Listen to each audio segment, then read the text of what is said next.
अस्सलाम वालेकुम, मैं हूं नादिया अनवर और आप देख रहे हैं पीएसएक्स खबरनामा। सबसे पहले आज की अहम खबरें। पाकिस्तान स्टॉक एक्सचेंज में कारोबार का आज मिला जुला रुझान रहा। शेयर मार्केट में 100 इंडेक्स 19 पॉइंट्स की कम होकर 1,12,050 पर आ गया। अगर बात करें कारोबार के दौरान, इंडेक्स 1,12,569 पॉइंट्स पर भी पहुंच गया। गुज़श्ता रोज कारोबार के अख्ताम पर इंडेक्स 1,12,030 पॉइंट्स पर बंद हुआ था। मुल्क में आज सोने की फी तोला कीमत में बड़ा इजाफा हुआ।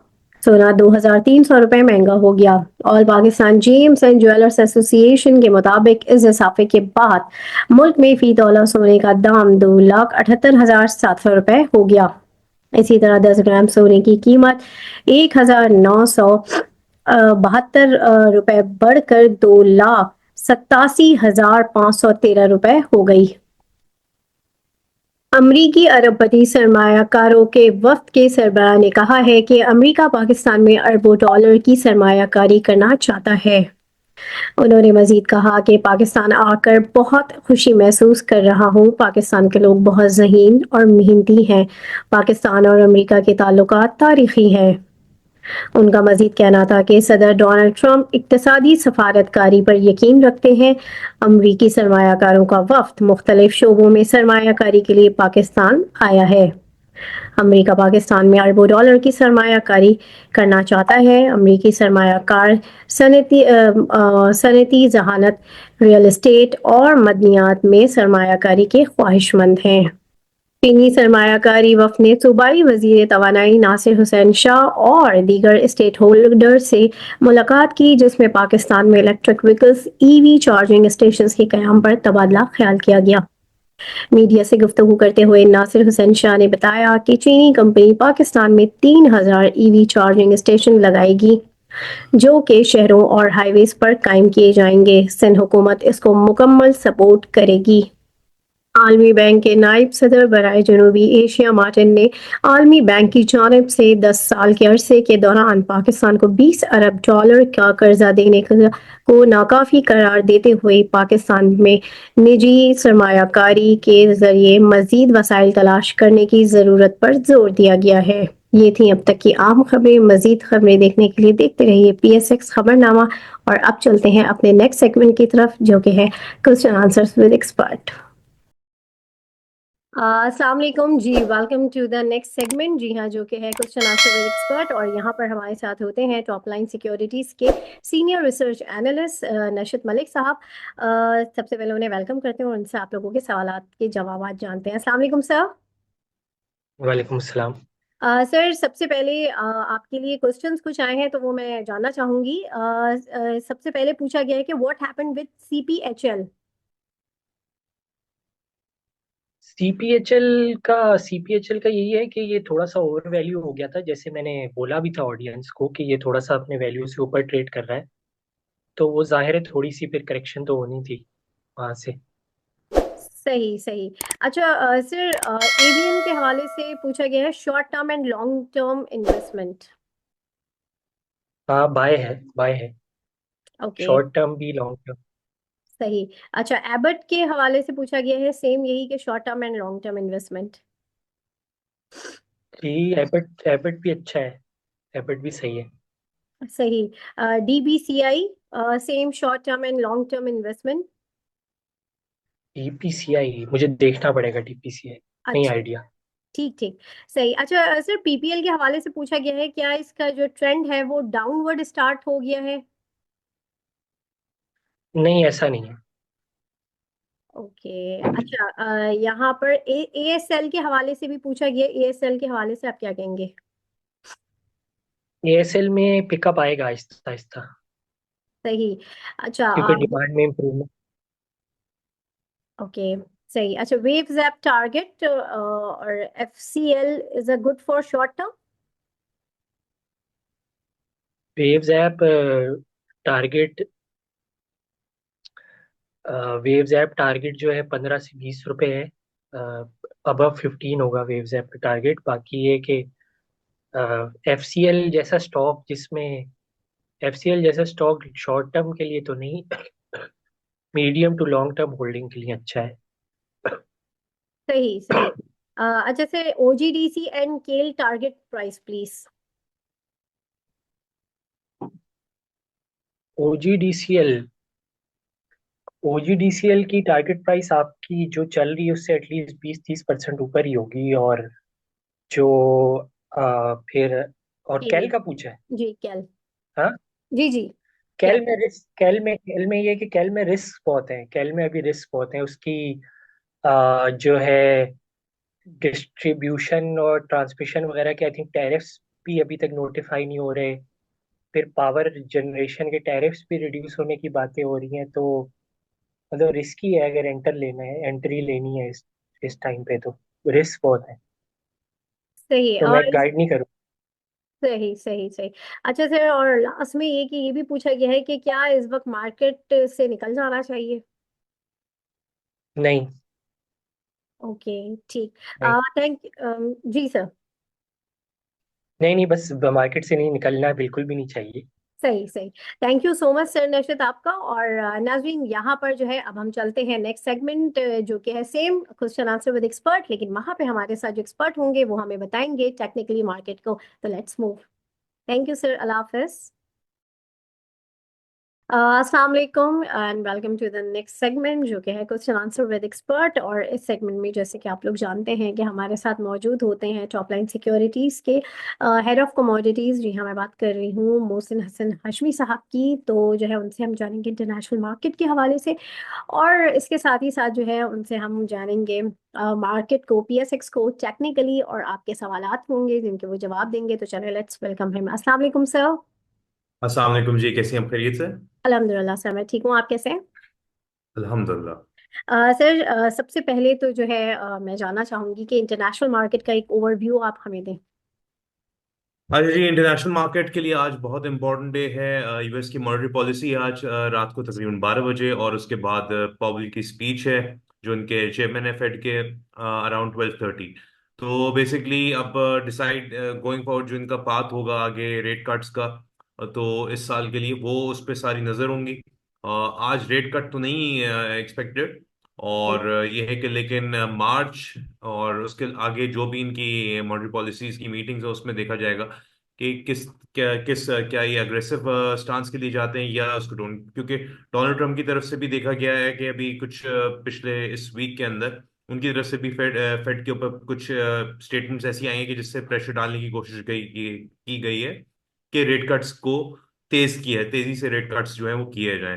तो अब ये देखना होगा कि पावल का क्या स्टांस होता है आज की मीटिंग में, और क्या वो ट्रम्प की इस तरह की स्टेटमेंट्स को कितनी लाइक किस तरीके से उस पर रिएक्ट करते हैं। तो ये चीज़ें, वॉलेटिलिटी रहेगी, गोल्ड का स्टांस अभी भी अनचेंज्ड है, और जब तक 2730 के ऊपर स्टेबल है गोल्ड, तो गोल्ड के टारगेट्स और 2800 एंड 2830 का एरिया है। और सही सिल्वर के अंदर भी जैसे हमने देखा, कल भी मैंने यही बात कही थी कि 3010 3040 की बहुत क्रूशल सपोर्ट है, और उसके ऊपर स्टेबिलिटी रहेगी तो ये 32 एंड इवन 34 तक भी सिल्वर जा सकती है।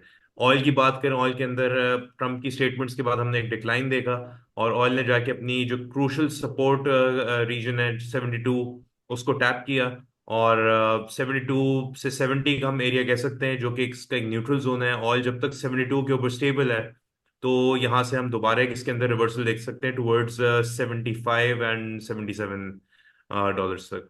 वहां पर फिर देखा जाएगा, अगर उसके ऊपर स्टेबिलिटी आती है तो फिर ऑयल नए अभी रिसेंट हाई को टारगेट कर सकते हैं 81 से 83 को।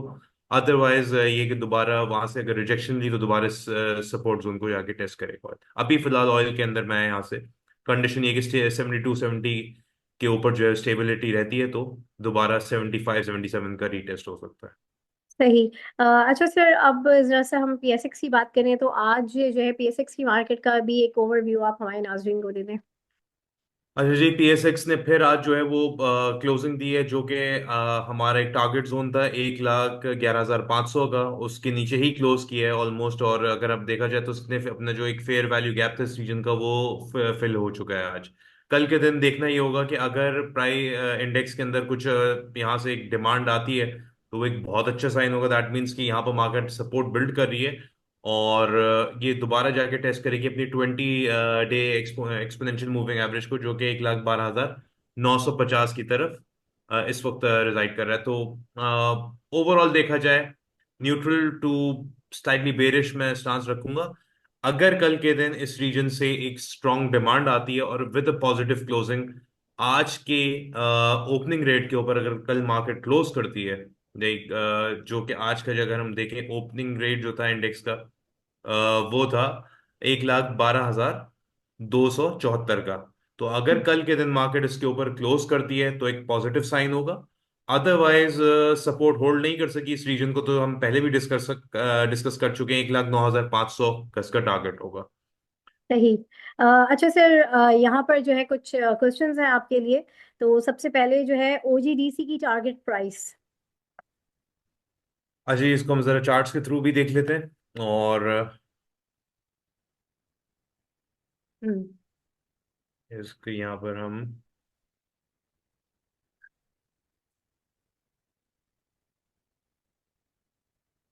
ठीक है जी, ओजीडीसी पे हम आते हैं।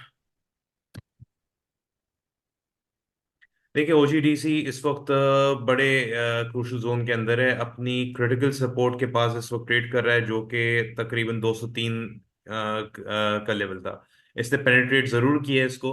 अब कल का दिन बड़ा इंपॉर्टेंट होगा। अब थोड़ा सा सेलिंग प्रेशर के अंदर जरूर है, डिमांड जोन भी ब्रेक कर चुका है, उसके नीचे क्लोज भी कर चुका है, तो सेलिंग प्रेशर में रहेगा ओजीडीसी, जिसकी वजह से हम इसके अंदर फर्दर थोड़ा सा डिक्लाइन देख सकते हैं गोइंग फॉरवर्ड, और 193 और के रीजन को ये टेस्ट कर सकता है। तो अगर तो उसमें कोई डाउन साइड के हम टारगेट रखें 193, और उसके बाद जो मोस्ट इम्पोर्टेंटली इसका जो फेयर वैल्यू गैप है वो बन रहा है तकरीबन 184 से लेके 178 का एरिया।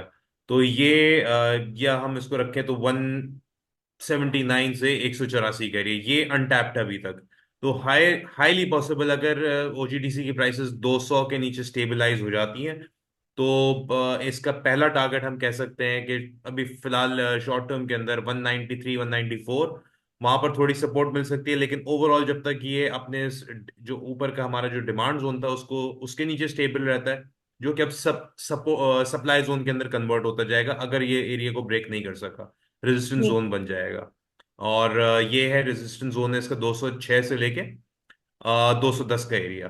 तो अगर अपकमिंग डेज के अंदर 206 से 210 के ऊपर स्टेबिलिटी नहीं हम देखते इसके अंदर ओजीडीसी के अंदर, तो फिर हम इसके अंदर इमीडिएट जो लोज है इसके तकरीबन जो इसकी 100 डे मूविंग एवरेज है 192 पे, वो इसका पहला टारगेट होगा, और इवेंचुअली फिर ये 184 और 179 के रीजन को ये टारगेट कर सकता है। वो फिर एक आइडियल बाइंग एरिया होगा, वहां से हम इसके अंदर दोबारा एक डिमांड देख सकते हैं फ्रॉम 179 टू 184, कंडीशन ये कि 200 के नीचे ये स्टेबल रहा है, और अपना जो उसका सप्लाई जोन है उसको उसके नीचे स्टेबल रहा है। सही। और तो सर नेक्स्ट, सही। ठीक है, और नेक्स्ट जो है वो केएल की भी टारगेट प्राइस बता दें। अच्छा जी, कराची इलेक्ट्रिक की अगर बात करें तो इसको हम जरा मंथ पे देखेंगे। मंथ के अंदर इसके अंदर एक थोड़ा सा स्ट्रॉन्ग डिक्लाइन आया है, और ये अपने उसी सप्लाई जोन से दोबारा तकरीबन for the second time reject हुआ है। और ये है इसका सप्लाई जोन, ये हम इसको देख सकते हैं कि यहाँ से जो है वो प्राइस जो है उसकी रिजेक्ट हो रही है। तो अनटिल अनलेस ये 6 रुपये 75 पैसे, 5 रुपये 90 पैसे इसके ऊपर ब्रेकआउट देके स्टेबल नहीं होता, तो उसका ओवरऑल ट्रेंड जो है वो बेरिश ही कंसिडर किया जाएगा। थोड़ी बहुत सपोर्ट हम इसकी 3 रुपये 70 पैसे, 3 रुपये 80 पैसे, यहाँ पर हम इसकी सपोर्ट देख सकते हैं। इनकेस अगर वो सपोर्ट भी ब्रेक होती है तो फिर ये इसका सपोर्ट एरिया जो है वो इसको होल्ड करना चाहिए, जो कि तकरीबन 2 रुपये 60 पैसे से लेके 3 रुपये 10 पैसे के दरमियान है। तो जब तक इसको मैं सही। बेरिश ही कंसिडर करूंगा, जब तक जो है ये तकरीबन आप इसको कहें कि 5 रुपये 80 पैसे से 6 रुपये 75 पैसे के नीचे ट्रेड कर रहा है। अगर उस एरिया को ब्रेक करके ऊपर स्टेबल होता है, तो फिर हम इसके अंदर जो उसके रीसेंट टॉप्स थे, समझें रीसेंट टॉप्स तो नहीं कहेंगे लेकिन अच्छे खासे जो जो उसका 2017 का टॉप था, 10 रुपए 50 पैसे और ऑलमोस्ट 11 रुपए उसको ये टारगेट करेगा। लेकिन मंथली, ये हम मंथ का चार्ट देख रहे हैं, तो मंथली बेसिस पे इसको तकरीबन 6 रुपए 75 पैसे के पास क्लोज करना पड़ेगा। और जो कि बहुत इसका पॉजिटिव मोमेंटम इग्नाइट करके इसको 10-11 रुपए तक ले जा सकता है। अदरवाइज अंडर प्रेशर रह सकता है स्टॉक। और जैसे मैंने आपको बताया कि 3 रुपए 70 पैसे के पास इमीडिएट फिलहाल सपोर्ट है, तो अगर वहां पर आते तो आप इस पे बाय पे हम चांस ले सकते हैं विद कैलकुलेटेड स्टॉप लॉस। और 30-40 पैसे के ऊपर अगर प्ले करना हो तो वो फिर किया जा सकता है 3 रुपए 70 पैसे के आसपास। सही। अच्छा, नेक्स्ट जो है वो है FCL।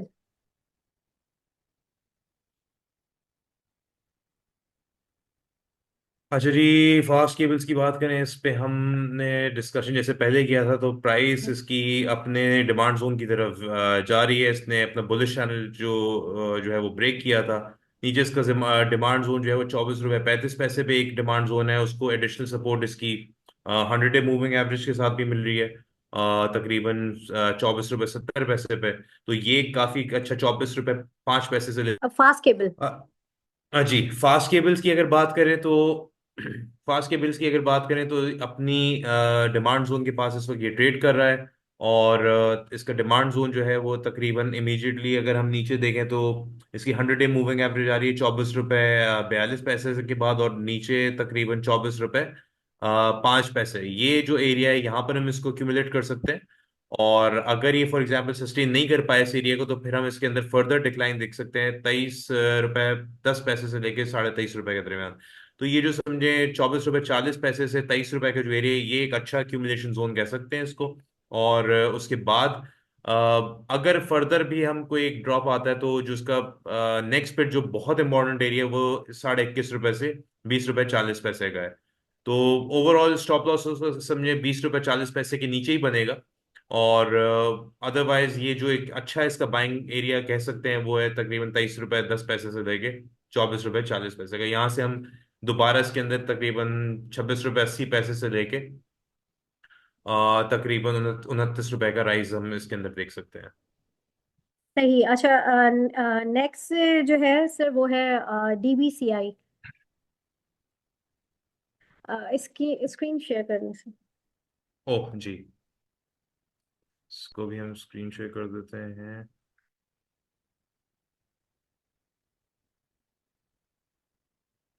जी,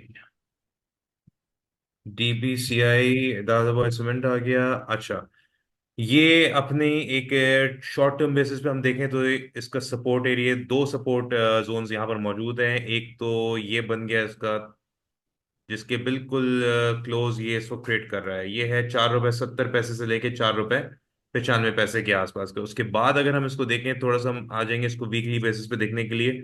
नेक्स्ट इसका सपोर्ट जोन जो है वो है तकरीबन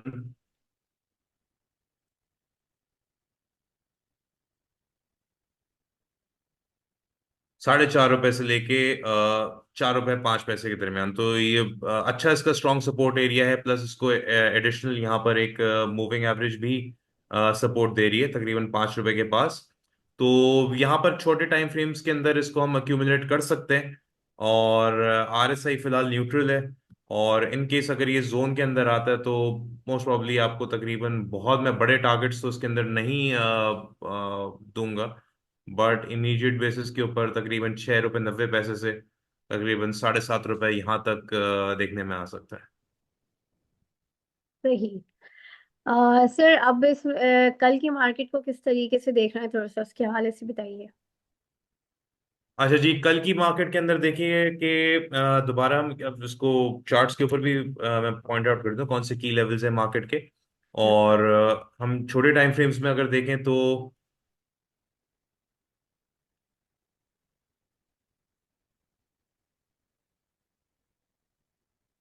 कल की मार्केट के लिए सबसे इम्पोर्टेंट एरिया तो मार्केट का जो है वो ये क्लस्टर ऑफ मूविंग एवरेजेस है। तकरीबन अगर हम इमीडिएट देखें ऊपर तो 1,12,900, यहाँ पर इसकी दो मूविंग एवरेजेस भी हैं, एक तो 20 घंटे वाली और 200 घंटे वाली। तो ये चीज़ भी है। और इसका जो ये वाला टॉप था 1,13,500 1,13,700, वो जब तक समझिए, ये समझे मार्केट का रिवर्सल पॉइंट होगा 1,13,700 का। तो अभी तो खैर इसमें 2,000 पॉइंट, तकरीबन 2,25,000 पॉइंट अपसाइड है, बट ओवरऑल पुल बैक एक जरूर हम देख सकते हैं। लेकिन अगर स्ट्रॉन्ग डिमांड के साथ कल का जो ओपन था, मैं फिर रिपीट करूंगा, जो कल का जो ओपन था, सॉरी, आज का जो ओपन था, यानी 1,12,275, उसके ऊपर अगर कल के दिन मार्केट क्लोज करती है तो फिर हम कह सकते हैं कि पॉजिटिव मार्केट के अंदर एक यहाँ से डिमांड ट्रिगर हुई है। अदरवाइज अगर ये आज के ओपन के से ऊपर कल के दिन मार्केट क्लोज नहीं हो सकी, तो हम इसके अंदर मजीद जो है वो फर्दर ड्रॉप देख सकते हैं। और तकरीबन 1,09,500 से 1,10,000 का एरिया, ये इसका इमीडिएट टारगेट हो, टारगेट जोन बनेगा। वहां पर फिर देखा जाएगा, वहां से फिर मेरे हिसाब से थोड़ा बहुत एक बाउंस आना चाहिए मार्केट के अंदर। इन केस अगर वो एरिया ब्रेक हुआ, तो फिर वो जो रिसेंट लोस थे 1,05,000 से 1,06,000 के, वो फिर इसके टारगेट्स बनेंगे।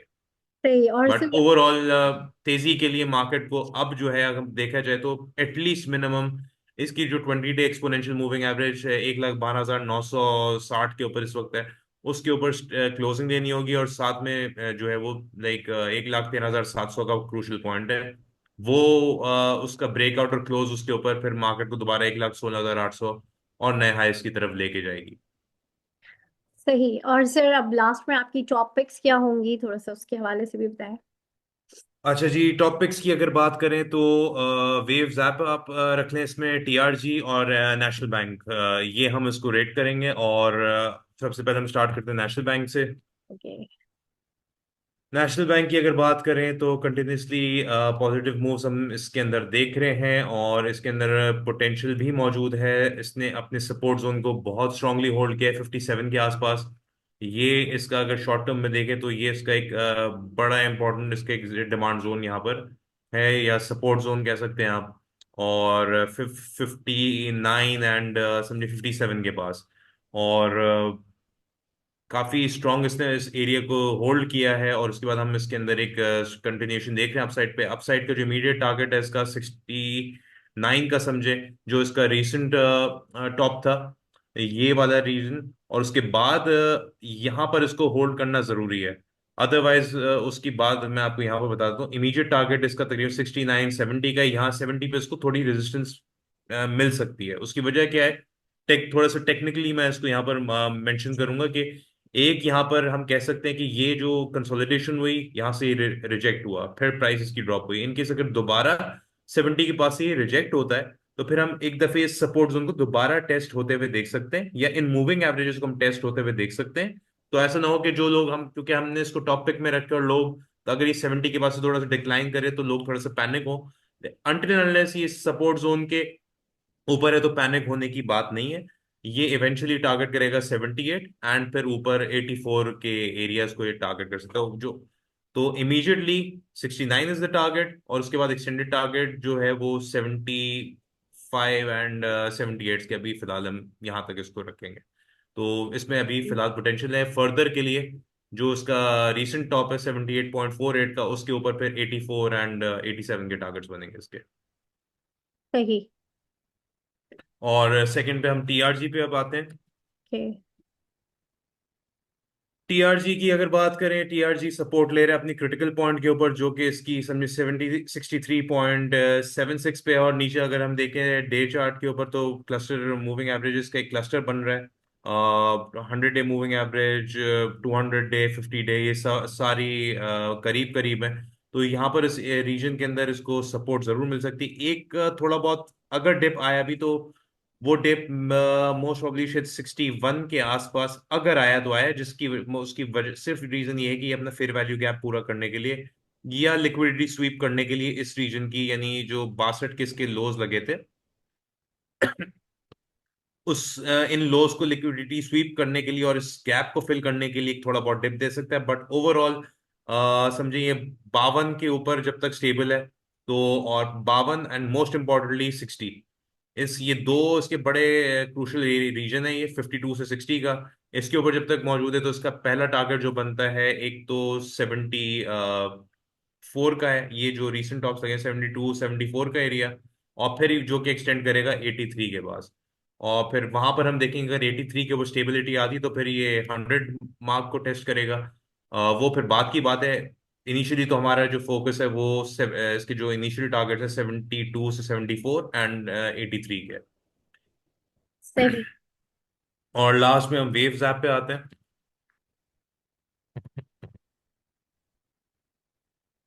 अजय, वेव्स ऐप की आज की जो क्लोजिंग है बहुत स्ट्रांग क्लोजिंग है। और अब अगर हम चार्ट के अंदर देखें, हमने इस पे पहले भी बात की हुई है, और एग्जैक्टली ये अपने सपोर्ट जोन से वापस बढ़ने की कोशिश कर रहा है। आज की जो क्लोजिंग है काफी स्ट्रांग क्लोजिंग है, विद हायर प्रोबेबिलिटी के तकरीबन 12 रुपए 44 पैसे का भी रिसेंट जो टॉप था उसको ब्रेक करके अपने सप्लाई जोन की तरफ ये जाएगा 15 रुपए के आसपास। और थोड़ी बहुत जो उसको रेजिस्टेंस मिल सकती है 13 रुपए 90 पैसे के आसपास, हमें थोड़ी बहुत इसमें एक रेजिस्टेंस मिल सकती है। तो वहां से शायद थोड़ा छोटा सा एक पुल बैक ले 1 रुपए का, ये 1 सवा रुपए का, और फिर वहां से दोबारा ये इस जो 15 रुपए 10 पैसे से 18 रुपए की तरफ ये इसका इस सप्लाई जोन को ये टारगेट करेगा। और डिपेंड करता है अब ये अगर बहुत स्ट्रांग जिस तरह आज क्लोजिंग दी, अगर ये इसी मोमेंटम के साथ कल और परसों भी अगर ट्रेड करते तो हायर प्रोबेबिलिटी होगी कि इस सप्लाई जोन को ये ब्रेक करने की कोशिश करे ऊपर, जो कि इसका टॉप था 18 रुपए 80 पैसे के बाद, उसको ब्रेक करने की कोशिश करे अगर ये नेक्स्ट 2 डेज के अंदर कंटिन्यूस इसके अंदर इसी मोमेंटम के साथ अपसाइड पॉजिटिविटी हम देखते हैं तो। सही। ठीक है। Thank you so much sir. यहाँ पर जो है नाज़रीन, मैं इस सेगमेंट से इजाज़त लूंगी। देखते रहिए PSX खबरनामा। तब तक के लिए अल्लाह हाफिज। If you found this video helpful, don't forget to click that like button, share with your friends, and subscribe for more stock market insights.